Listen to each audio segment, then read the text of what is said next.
Second चीज, इसका एक और रिलेशन होता है हमारे जेनेटिक्स से। अगर हमारे पूर्वज है, जैसे हमारे दादा हो गए, हमारी दादी हो गई, नाना नानी, अगर उनके बालों में कोई समस्या थी, हो सकता है एक जनरेशन को छोड़कर उसके अगले जनरेशन पे वो प्रॉब्लम शिफ्ट हो जाए। तो ये भी बड़ा ही कॉमन सा प्रॉब्लम है। लेकिन अगर हम बालों के स्कैल्प पे अगर हमने काम कर लिया और पेट पे काम कर लिया और जिंक की कैपेसिटी को इनहेंस कर दिया, तो इन चीज़ों से हम छुटकारा पा सकते हैं। तो पहले बालों के स्कैल्प को इनहेंस करने के लिए हम इस्तेमाल करेंगे हेयर डॉक ऑयल का। हफ्ते में मात्र 3 दिन हमें इस्तेमाल करना है, ठीक है, ज़्यादा नहीं, बस 3 दिन। रात को हम इससे मालिश करेंगे और 7-8 घंटे के लिए छोड़ देंगे, और सुबह सुबह हमारा जो हेयर क्लीनर है इससे हम अपने बाल को साफ कर लेंगे। तो हेयर डॉक ऑयल 3 दिन इस्तेमाल करेंगे और हेयर क्लीनर ये भी 3 दिन। इसके बाद से हमें हर 15 दिन पे आप चाहें तो हमारा हर्बल मेहंदी पाउडर है इसका इस्तेमाल भी कर सकते हैं, लेकिन 15 दिनों पे ही, यानी कि महीने में बस 2 बार। डोज क्या रहेगा, तो जितने आपके बाल हैं उसी हिसाब से आप इस मेहंदी पाउडर का इस्तेमाल करेंगे। ये हमारे बालों की डेंसिटी को बढ़ाता है और जो डैंड्रफ है उसको कम करता है।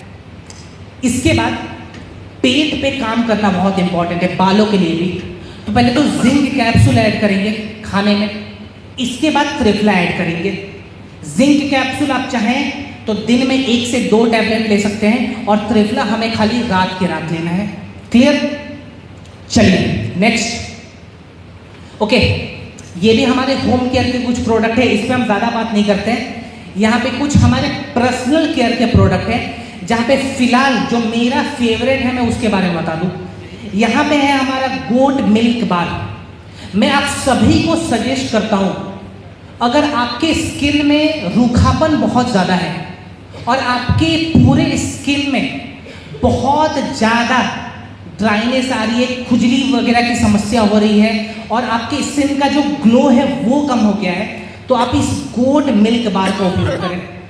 इसमें 100% गोट मिल्क का इस्तेमाल किया गया है, प्लस तिल का इस्तेमाल किया गया है, और ये 100% केमिकल फ्री प्रोडक्ट है, तो इसका कोई भी साइड इफेक्ट नहीं होता।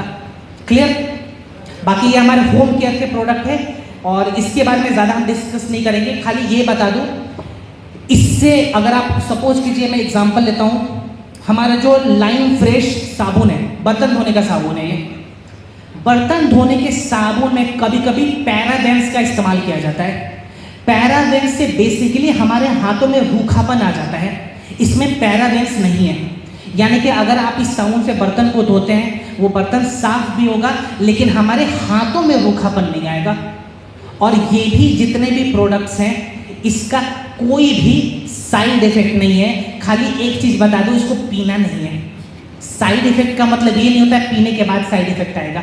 साइड इफेक्ट स्मेल से भी आता है और हाथों के ऊपर भी आता है, तो इसका वैसा कोई साइड इफेक्ट नहीं है। क्लियर? नेक्स्ट, चलिए हमारा 2 कैटेगरी बचा हुआ है, फटाफट देखते हैं। एग्रीकल्चर बहुत इंपॉर्टेंट कैटेगरी। पहले ये बताएं, यहाँ पे कितने लोग किसान परिवार से? ओके, 90% लोग हैं। तो एक बार मेरे किसान भाइयों बहनों के लिए जोरदार तालियां।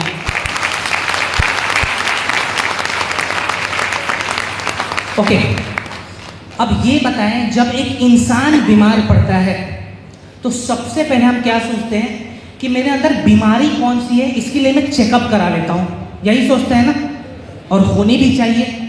लेकिन जब हमारी मिट्टी में कोई समस्या है तो क्या हम मिट्टी का जांच कराते हैं? कितने लोग हैं जो मिट्टी का जांच कराते हैं साल में कम से कम 2 बार?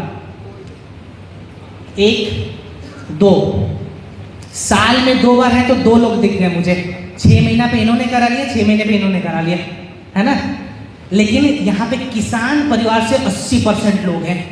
तो आप समझिए, हम अपने शरीर को तो खराब कर ही रहे हैं, क्योंकि हम अपने शरीर पे भी ध्यान नहीं देते, लेकिन हम अपने मिट्टी पे भी ध्यान नहीं दे रहे।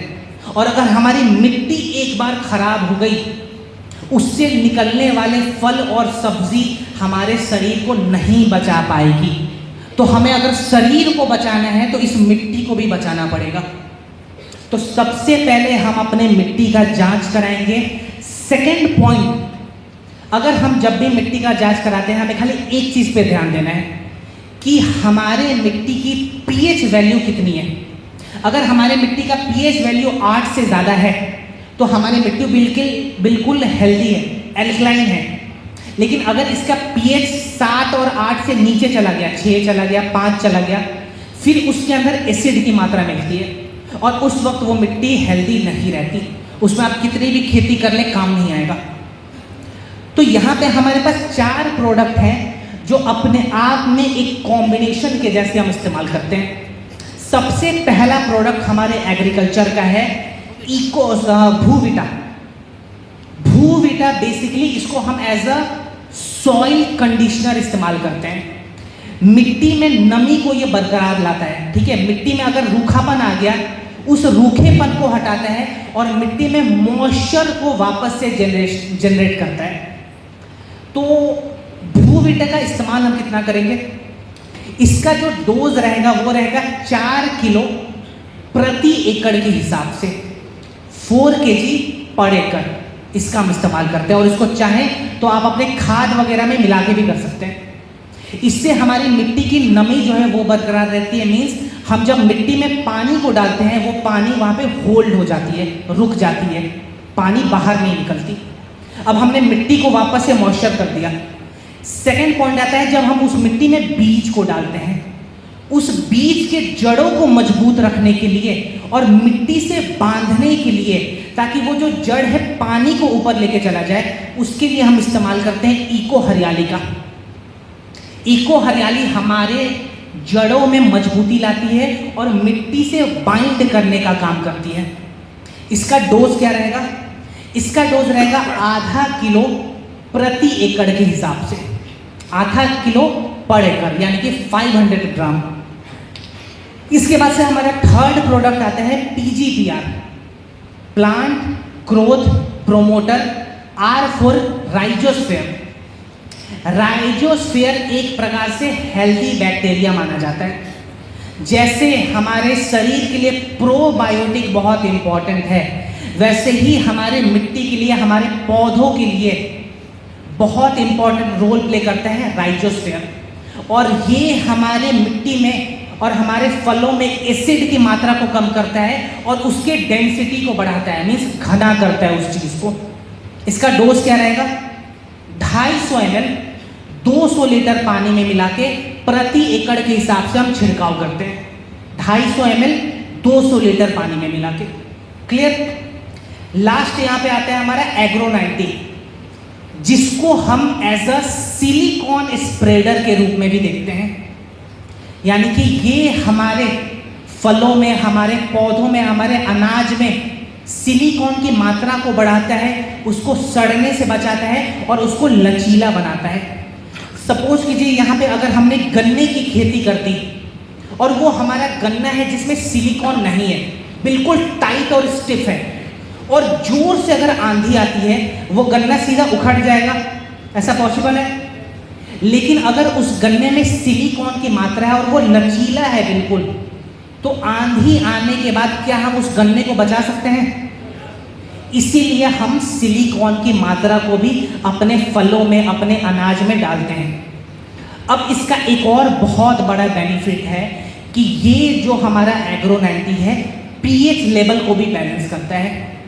क्लियर। बाकी ये जो चारों प्रोडक्ट हैं आप एक कॉम्बिनेशन के जैसे लिख सकते हैं, प्लस इसको आप अपने खाद वगैरह के साथ, अपने डोज के साथ, अपनी मिट्टी की क्वालिटी के साथ एक्सपेरिमेंट करके भी इसका इस्तेमाल कर सकते हैं। क्लियर। चलिए नेक्स्ट आखिरी सेक्शन हमारे आज का वेटनरी प्रोडक्ट, यानी कि हमारे पशुओं का प्रोडक्ट है ये। देखिए हमारे एमडी साहब ने हमारे लिए भी प्रोडक्ट बना दिया, हमारे मिट्टी के लिए भी प्रोडक्ट बना दिया और हमारे पशुओं के लिए भी, हमारे मवेशियों के लिए भी प्रोडक्ट बना दिया। जैसे इंसान में कैल्शियम की कमी हो सकती है, जैसे इंसान में हेल्दी फैट की कमी हो सकती है, वैसे ही पशुओं में भी कैल्शियम की कमी हो सकती है और हेल्दी फैट की कमी हो सकती है।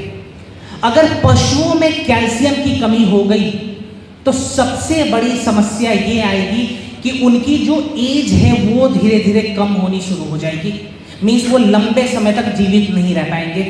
प्लस अगर प्रेगनेंसी के दौरान पशुओं में कैल्शियम की कमी हो गई तो हो सकता है वो बच्चा, अगर गाय प्रेग्नेंट है और उसका जो बछड़ा ने अगर जन्म लिया है, वो बछड़ा हो सकता है बहुत कमजोर पैदा हो और थोड़े समय बाद वो जीवित ना रहे। इसीलिए हमें पशुओं के अंदर भी कैल्शियम की मात्रा को बढ़ाना बहुत इंपॉर्टेंट होता है। तो इसका डोज क्या रहेगा?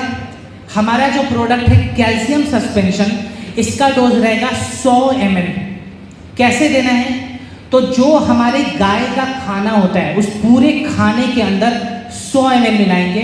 वो गाय चाहे तो 2 बार में खा ले, 4 बार में खा ले, ठीक है, उस पर हमें ध्यान नहीं देना। खाली ये चीज़ ध्यान देना है कि ये जो कैल्शियम सस्पेंशन है हम गाय को हमेशा उसके चारे में मिला के ही देंगे, डायरेक्ट नहीं देंगे। सेकेंड प्रोडक्ट आता है हमारा फैट बूस्टर पाउडर। ये हेल्दी फैट को जनरेट करता है जिससे कि दूध की क्वालिटी बहुत अच्छी होती है। सेकेंड, स्किन रिलेटेड प्रॉब्लम हमारे मवेशियों में नहीं होता। तो इसका डोज क्या रहेगा? इसका डोज रहेगा 100 ग्राम। और 100 ग्राम कैसे देंगे? उनके चारे के अंदर मिला के देंगे। क्लियर हो गया? तो ये 2 प्रोडक्ट है जो हम पशुओं को बेहतर बनाने के लिए इस्तेमाल करते हैं। तो बस ये था हमारा आज का आखिरी प्रोडक्ट। पहले तो ये बताएं कितने लोगों ने कॉम्बिनेशन को तरीके से नोट डाउन किया है? वैसे मैं यहां से देख भी रहा था, ओके, लगभग सभी लोगों ने। जिनके पास डायरी नहीं है वो भी हाथ उठा रहे हैं कि सर हमने भी लिखा है लेकिन दिमाग में लिखा है। तो कोई बात नहीं, जिनकी डायरी छूट गई थी वो बगल वाले से एक नोट ले लेंगे।